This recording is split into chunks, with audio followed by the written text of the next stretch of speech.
Interesting dichotomy, and brings up one of the reasons for this show, not you, but this show, because there are definite different opinions as to who is being more recalcitrant when it comes to trying to cooperate. Is HACHR trying to cooperate but not being listened to, or is the city trying to cooperate but not being listened to, or is either one not trying to cooperate, whether they're listened to or not? It's a big issue. There have been statements made that I mean, HACHR is looking at state certification now, but Eureka says that they can usurp that certification, that they can do their own thing.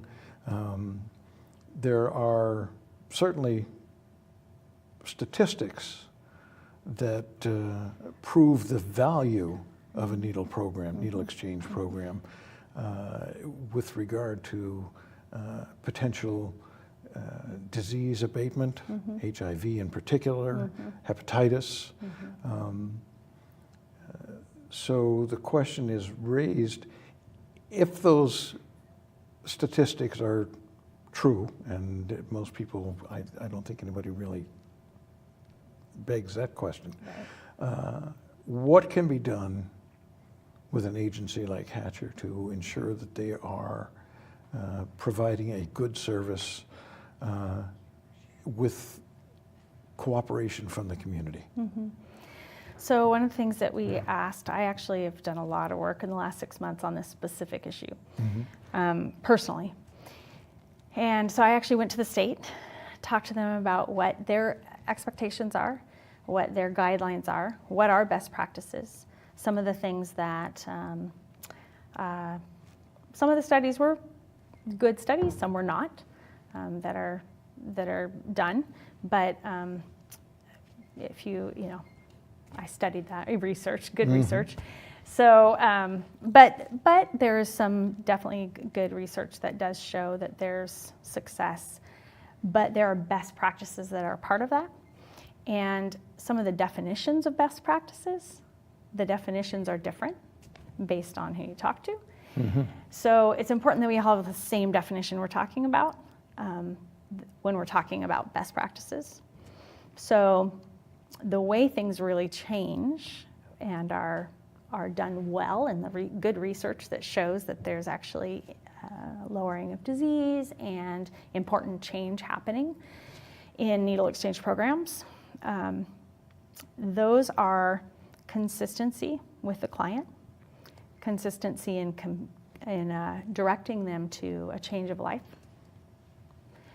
consistency in really walking alongside that client, all of which are right now kind of in debate about whether that's really happening, any of those. Another piece that's been thrown around a lot is peer-to-peer, that peer-to-peer support, and that is part of the best practices. But the definition of peer-to-peer support is quite different based on who you talk to.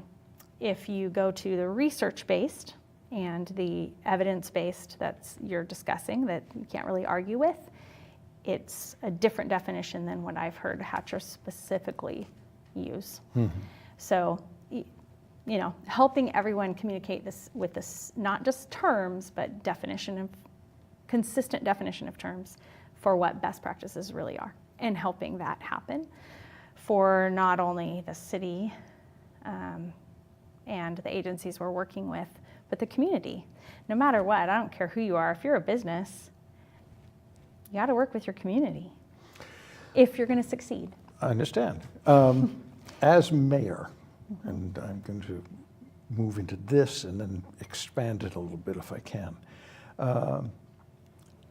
Do you feel that part of your responsibility, if you become mayor, is to try to mediate between these groups? Because it has reached a point where it's not just an agency and the city having differences. We've gotten into personalities now. Absolutely.